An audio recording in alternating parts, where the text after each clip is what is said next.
January of 2015, you made an announcement on your Facebook page. It was, I'm finally able to tell you I will be playing Belle in Disney's new live-action Beauty and the Beast. It was such a big part of my growing up. It almost feels surreal that I'll get to dance, to be our guest, and sing something there.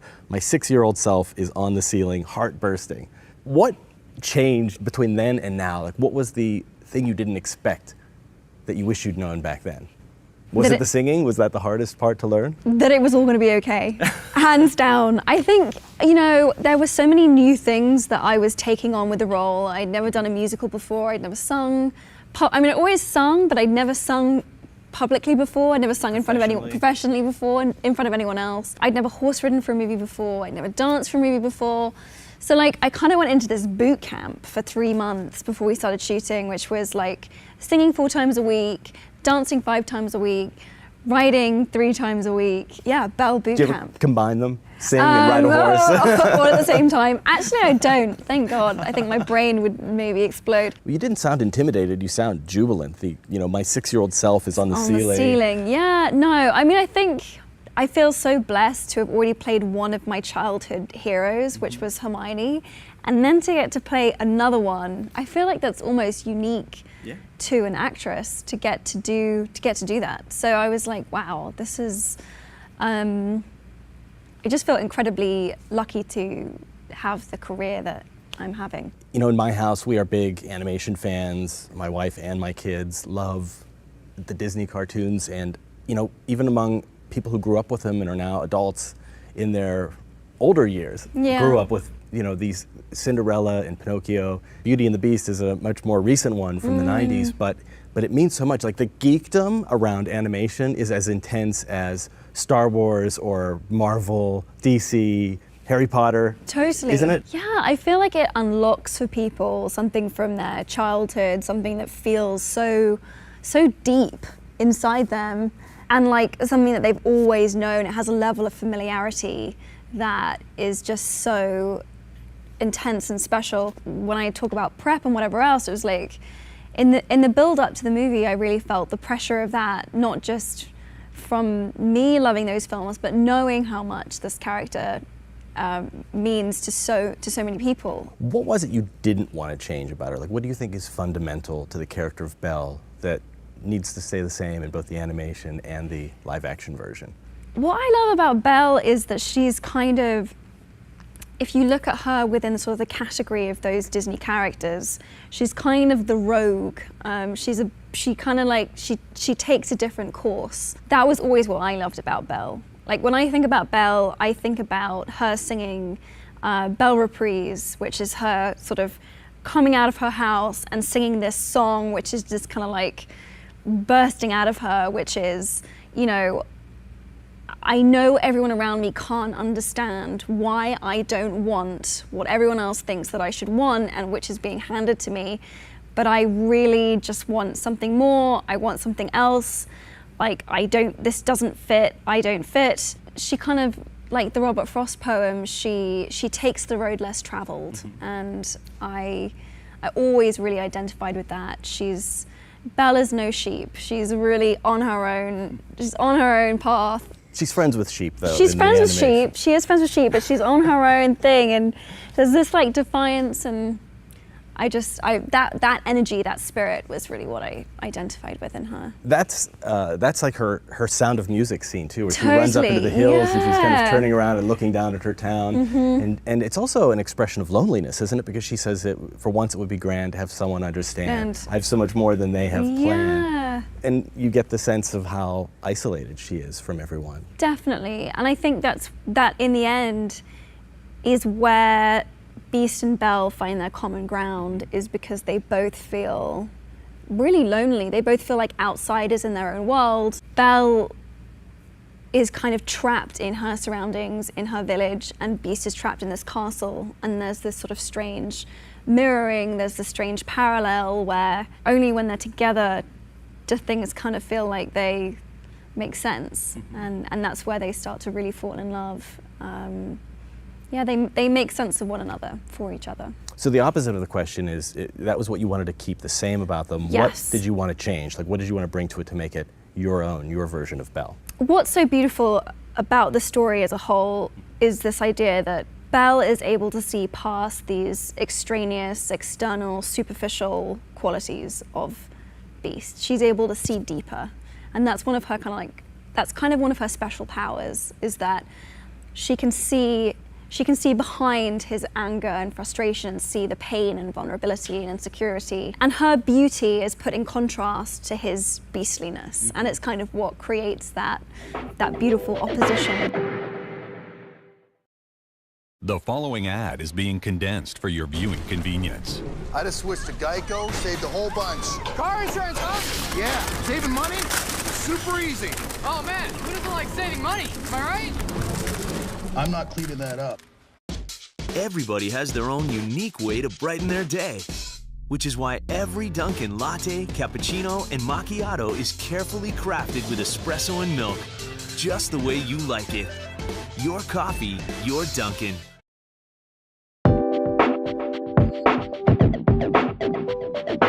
So in the original, you don't get much of a sense of who is Belle, what does she do, where does she come from, how does she spend her time before she goes and meets Beast. And so I wanted to create a bit more of a backstory for her. You kind of get a little bit of a sense of why she doesn't fit in, like she likes to read books and she's not desperately in love with Gaston, but why is it that she's such an outsider? Why does she feel like she doesn't fit so much? And I really wanted to get to the bottom of that. We kind of made her this mad, wacky inventor, which was originally kind of like her father was that role, and it kind of became more about Belle. Kevin Kline's character for my father became much more of this slightly frightened, slightly nervous, cautious, but very sensible, wise, loving father. So it was really fun to do that and add that on. Yeah, crazy old Maurice was Crazy old Maurice, but building instead, like a wood cutting machine. With yeah, but now it's Belle. Belle's like creating this mad. She essentially creates a prototype for the first washing machine, so that instead of having to do the washing herself, she can sit and read while her machine is taking care of it. It's a barrel with like a thing that attaches to a donkey. That pulls it round. I know, it's a whole thing. Donkey-powered washing machine. Yeah, donkey-powered washing machine. That's also a really traumatic scene in the film, because she doesn't just invent this thing that starts washing the clothes in the public square. She's using her spare time to teach another small girl to read. And then the villagers come, and I don't want to give away too much, but they destroy her machine. There's like an anti-intellectualism in this village, which you get from her song. Yeah. There must be more than this provincial life, but you really get a sense of it in this movie. They're hostile to her bringing change and her intelligence. They don't think women should read. They don't think women should read, and it goes further than that, which is really interesting that you picked up on that, which is that they're deeply suspicious of intelligence and anyone that, is going beyond that, and they don't like anything that's foreign, unknown, that might be beyond their realm of experience. And so they really do, breaking the washing machine is symbolic of not just them, breaking something she spent hours working on, but them really trying to break her spirit and kind of trying to push her and mold her into a more acceptable version of herself. I think that happens a lot with women and a lot with young girls, where it's like, oh, that's nice, but why don't we just kind of push you this way a little bit? And why don't you do what's expected or traditional? Yeah, we prefer this aspect of your personality. Let's cultivate that area or that sort of thing that you're good at, and let's just kind of push that side a little bit. I felt plot-wise it also explained why she maybe wasn't so eager to get back to the village. It was very important to me that Belle tried to meaningfully, try to escape, and only at the point when Beast comes and saves her, and she in turn saves him from the wolves. And there's kind of this unspoken agreement of, I'm not a prisoner anymore now, I'm here on my own terms, and I'm going to stay with you until you get well. But there's a dynamic that really shifts. What is it that makes the Beast worthy of being saved and redeemed, and Gaston not worthy of it? What is she seeing in Beast? I think she can see in Beast that there's someone that has been fundamentally good, that has been damaged. and that kind of just needs rehabilitating almost, and is just in need of love. Whereas Gaston is kind of the opposite end of the spectrum, who is someone who has had nothing but love and admiration and easiness, and because he's never suffered, he doesn't have any empathy. He doesn't have any empathy. He's essentially a narcissist. So in that way, I see Beast and Gaston as opposites, and on opposite ends of the spectrum. They each have their entourage. Beast has his household full of living clocks and candelabra, and Gaston has his villagers who adore him. They have paintings of him in the pub, and the women are all swooning over him. He's so cruel to them. Yeah. But Beast is loving in his gruff way toward so his true. his people. Again, I think there's like an intentional cruelty with Gaston, which is about building himself up by pushing others down. Whereas with Beast, there's kind of, you can tell he's being unkind because he's so unkind to himself, and he feels so terrible on the inside that it's a defense mechanism. yeah, that it's a defense mechanism, and he doesn't see himself as being very worthy. That kind of reflects how he interacts with everyone and everything. I mean, it's a very old story. It goes back, there have been versions of Beauty and the Beast going back to the 2nd century, and it's, there's been some criticism of it that it's like a woman in an abusive relationship. I can save him.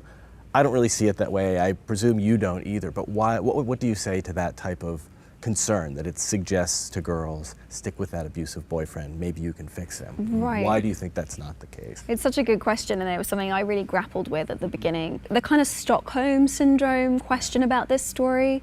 So I did some reading about Stockholm Syndrome. Stockholm Syndrome is where a prisoner will take on the characteristics of and fall in love with, in this sort of really strange way, their captor. Belle actively argues and disagrees with him constantly. She has none of the characteristics of someone with Stockholm Syndrome, because she keeps her independence, of mind. And I also think that there is a very intentional switch where, in my mind, Belle decides to stay. She gives as good as she gets. He bangs on the door, she bangs back, and there's this defiance that, you think I'm going to come and eat dinner with you, and I'm your prisoner, I'm your cat? Absolutely not. And it's only when and I think that's the other beautiful thing about the love story, is that they form a friendship first. And that gap in the middle where there is this genuine sharing and this real friendship, the love builds out of that. Which in many ways I actually think is more meaningful than a lot of love stories where it was love at first sight and you're dealing with all of these kind of projections. Beast and Belle begin their love story really irritating each other and really not liking each other very much. Slowly builds to friendship, slowly, very slowly builds to them falling in love. That is a big problem with a lot of traditionally written fairy tales, is that you're like, so the girl's just gonna give up her entire existence and everything that's important to her for this guy. That's, and that seems to be like this recurring theme, which is like, whoa, this is, Even Belle but kind of goes that way, because she's so in love with fairy tales at the beginning of the story and finding her Prince Charming. She does sing about her Prince Charming, but I think he's kind of, the sense that I got from Belle is that he's a bit of an afterthought. She's much more interested about getting out there and traveling and reading, and I think as well, like, Prince Charming is someone that comes along and understands her. She's waiting for someone that makes her feel understood in some way. Now, did you have any conversations with Paige O'Hara, who voiced the character? I didn't know. Back in the animated days? It's interesting. I've done a few movies where I play, someone's played my character before, or that, my character exists in real life, and I've always chosen not to. I think because in the act of creation, you want to make sure that you're bringing something individual and original, and a big part of it was wanting to stay faithful to the original telling. And I hope we really got the balance right of being like, okay, we're going to offer you some new stuff that you've never seen before, but we're also going to give you the heart of the original. Everybody has their own unique way to brighten their day, which is why every Dunkin' latte, cappuccino, and macchiato is carefully crafted with espresso and milk, just the way you like it. Your coffee, your Dunkin'.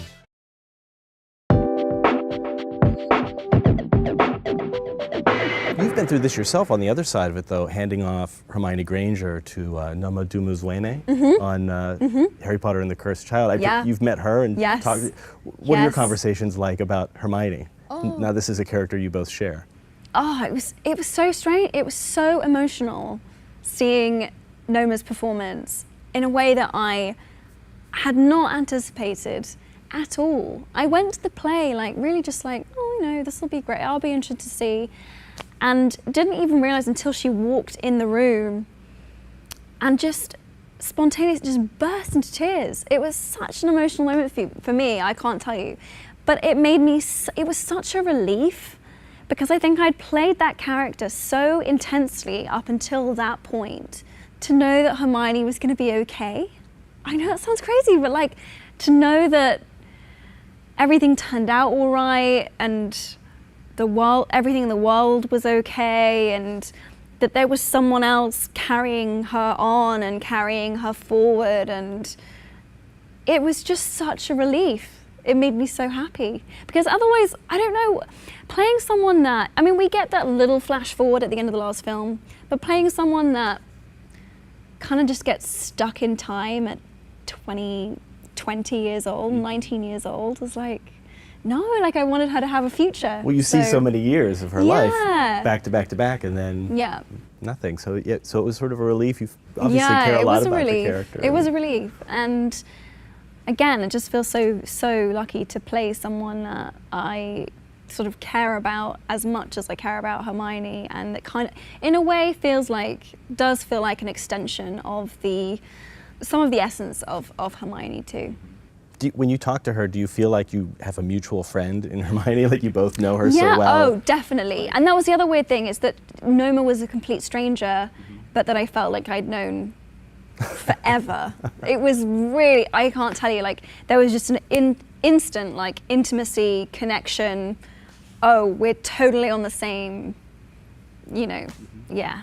It's crazy. So obviously Belle loves books. That's her thing. She's a bookworm. You are too. You have our shared shelf. Yes.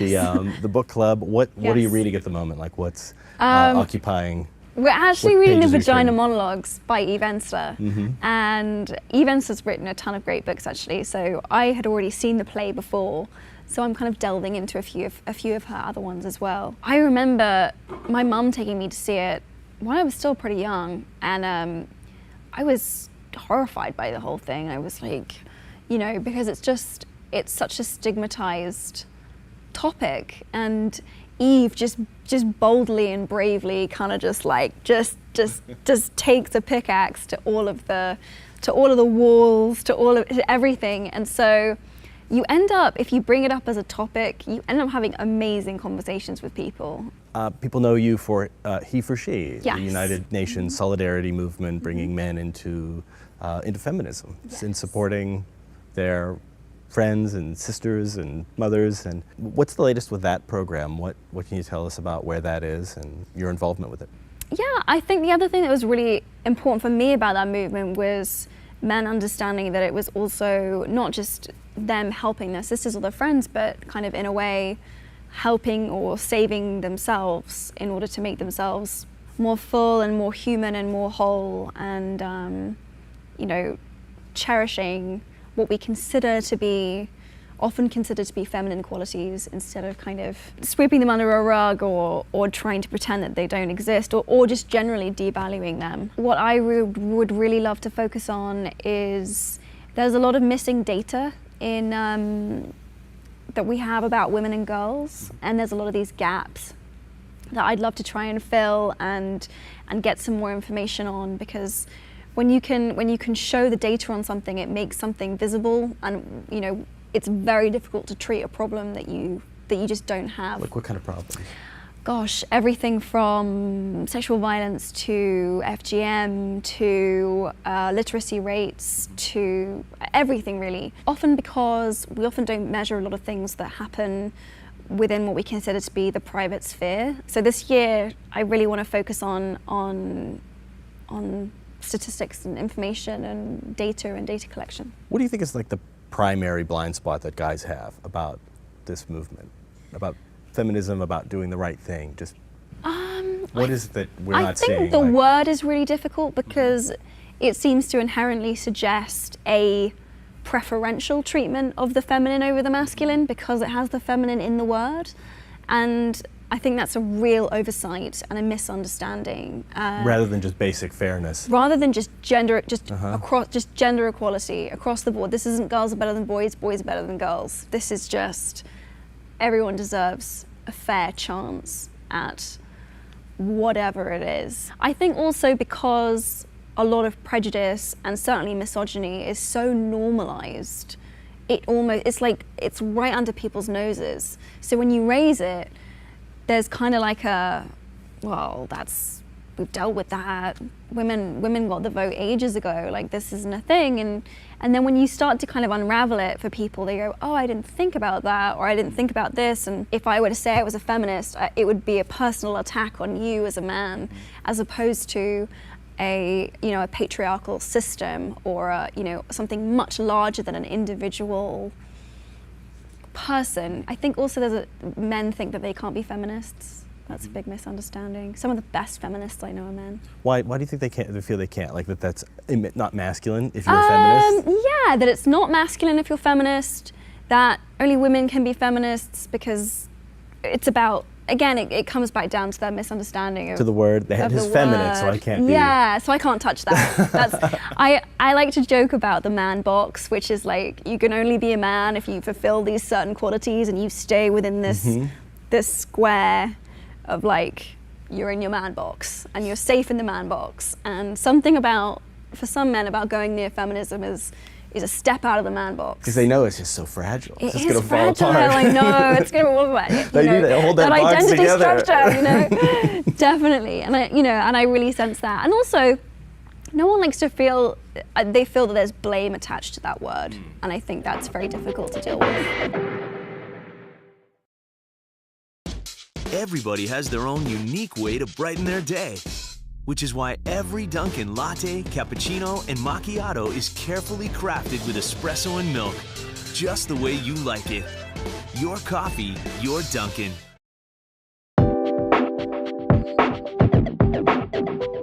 What do you think it is in pop culture that makes guys so resistant to women as like superhero characters?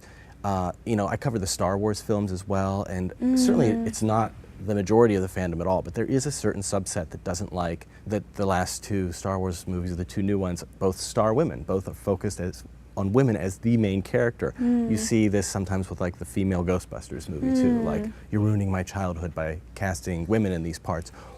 Why is it they don't accept women in these roles when women have been accepting guys in these roles for a long time and love Star Wars and Luke Skywalker even though he was a boy and they weren't? What is it that, why are women able to accept it and guys are not? Well, Some guys. It's something that they're not used to and they don't like that. Anything that deviates from the norm is difficult to accept. I think if you've been used to watching characters that look like, sound like, think like you, and then you see someone up on the screen that you go, well, that's a girl, she doesn't look like me. I want it to look like me so that I can project myself onto the character.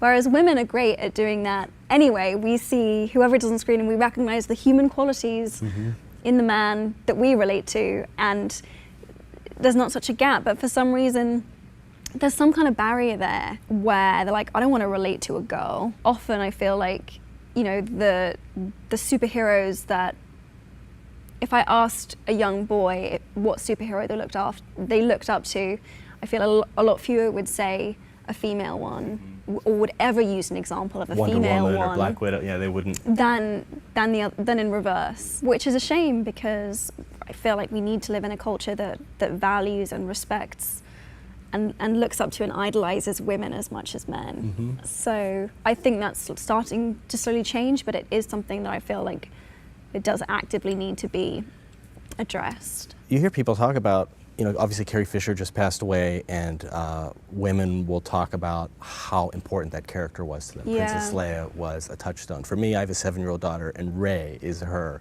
Touchstone. idol.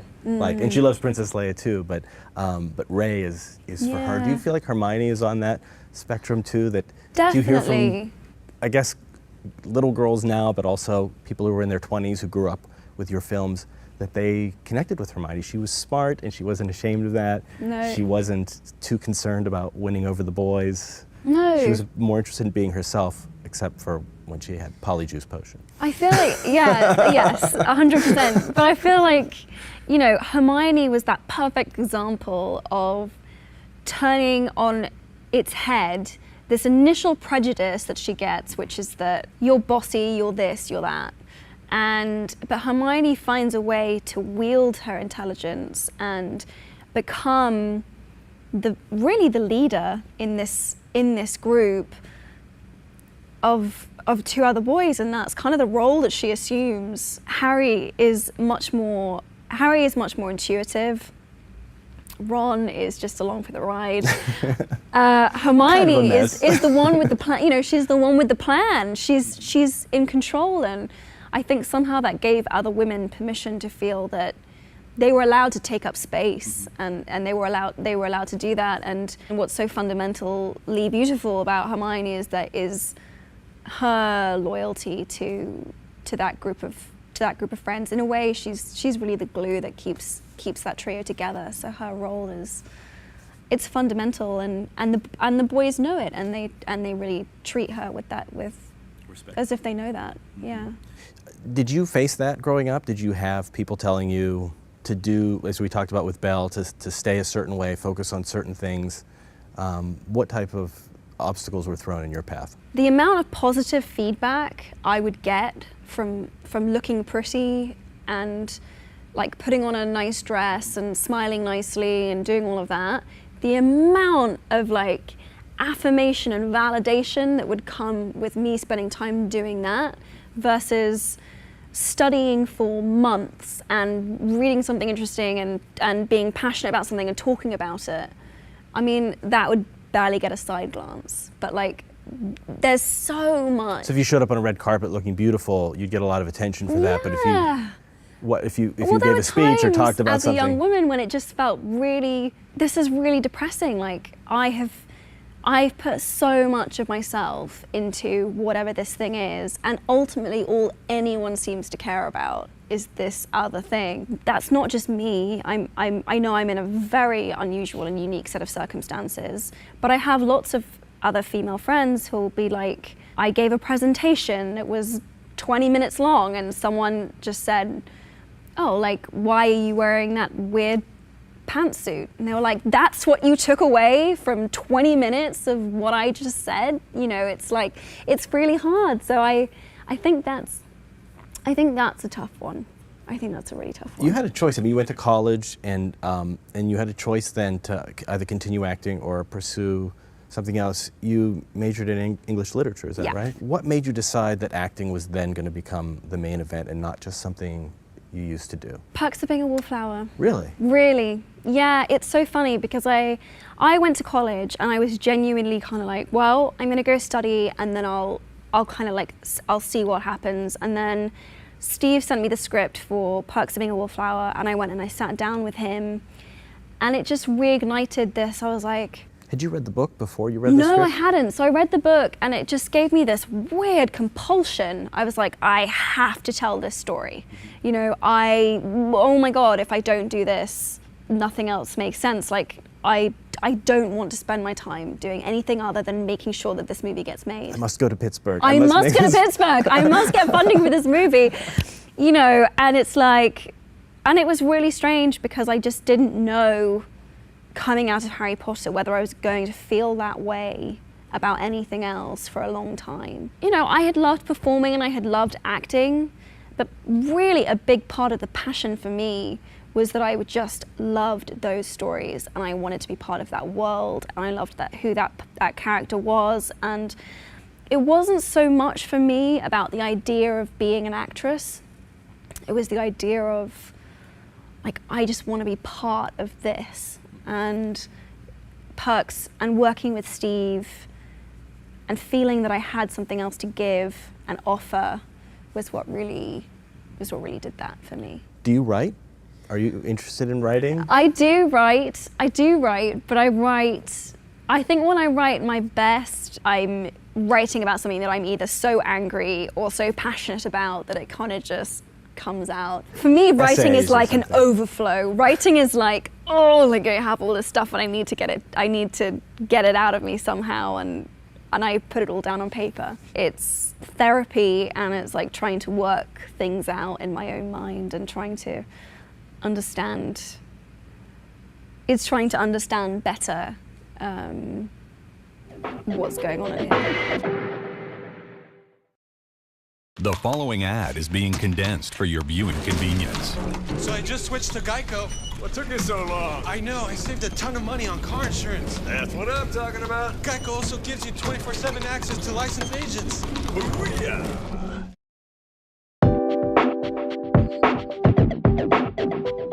So has there been a woman in this business who has been inspiring to you, who's helped you along? We've talked about obstacles and people not valuing what you have to offer, but has there been another woman who said, here's how you clear those?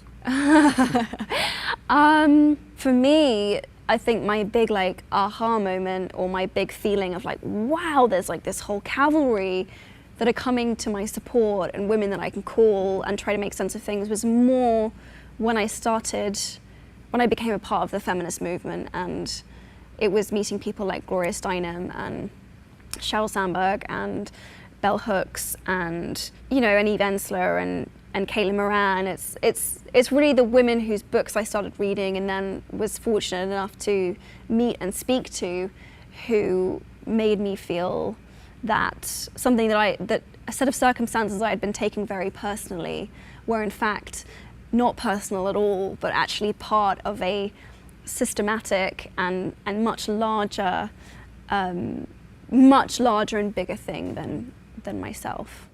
Do you think things are getting better on that front? Is the arc toward improvement, or do you feel like we're backsliding? Taking the longer, larger view, we are always slowly moving towards progress, but it does feel as though we take one step forward, we go back a bit, we make progress, there's a pushback. There's always a pushback. When anything comes under pressure, when anything is difficult, one of the first things to go, or one of the first things that tends to be attacked, when people are, is women's rights, is women's reproductive rights. Women's liberty is one of the first things that people try to curtail. It's an easy way to try and feel that things are being better controlled if women are kept nicely and neatly in their place. There's a lot of talk in this business about female directors, and women are editors, they're writers, they're producers,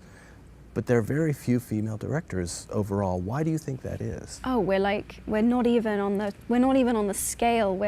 I think we're less than 5%. I don't know, because you look at people like Catherine Bigelow and you look at Ava DuVernay, and you're like, you know, these are explosive. These are explosive movies that they direct. There's a big diversity problem there that has to be addressed. It really does. Are they being kept out, do you think, or is it I think something else? They're not, because women aren't present in these other fields in filmmaking. It's a double prong effect, which is that because there are fewer role models, because we see fewer women doing it, I think fewer women are able to see themselves doing it, have the confidence to see that they could do it, think they can do it. So it's partly internal, and then I think it's also external. There's just a blanket level of prejudice about women's capacities in that role, and just a lack of confidence of just like, I'm going to give you that check for X million dollars to go and make this movie. There's a gap there that doesn't seem to be able to be bridged. I don't know if it's a trust, I don't know what it is. That there's like some psychological hang up among the people who have the power to greenlight these things that they don't give that shot to a young female director. Yeah, and I think also there's a genre idea of like, well, this is a movie about buildings exploding and fights and superheroes, so a woman can't direct that. This has to have a man directing it because it's about explosions and fights and stuff, so only a guy can do that. It's like, there's just kind of there's a way that things have been done for a very long time, and you almost need to like open up new neural pathways in people's minds. You need to expand people's vision. You need to get people out of comfortable habits and patterns in order to see new possibilities. Well, I want to ask you about your next project, The Circle, with James Ponsoldt. It's based on another book by Dave Eggers. This is about technology and its role in our lives. How we are sort of constantly surveilled. I mean, we are today. We self-surveil. We tweet about where we are, write about on Facebook about where we are, but this takes it to another level. What does it have to say about life in 2017? I think that's what's so fun about this movie, is that this is not a dystopian future that's set in 2050 or something. This could be basically tomorrow. I mean, this is kind of an uncomfortably close film about where, if we aren't careful, we could very easily go, in that technology is advancing us and giving us so much and empowering us in so many amazing ways. It's also handing over potentially huge amounts of information, and information is power. I think even more than money in a way. Tom Hanks plays a sort of Steve Jobs type he plays this kind of incredibly likable, genius big brother figure who, is kind of, he has an amazing way of explaining things that doesn't make it feel like your civil liberties are being taken out of your hands. He's kind of perfect for the role because he's so charming. As so much of this stuff is, it's shiny and exciting, and you turn on your phone and you get this big dopamine hit. It's really addictive. Do you find social media to be empowering, or do you find it depressing and equal parts despairing? Depressing and terrifying, and equal parts empowering and thrilling. I think that's the key, really, is bearing in mind the kind of, I really draw a super conscious line between what is public and what is private. And that has kind of helped me maintain a certain degree of sanity, because having people wade in and give an opinion on absolutely everything about me would just destroy me as a human being. I would not be able to, I would just be a shell of a human. Like people are criticizing who you're dating or how you're spending your time. There are certain things which are inevitable and which I've got used to, but censoring yourself and watching yourself and also I notice so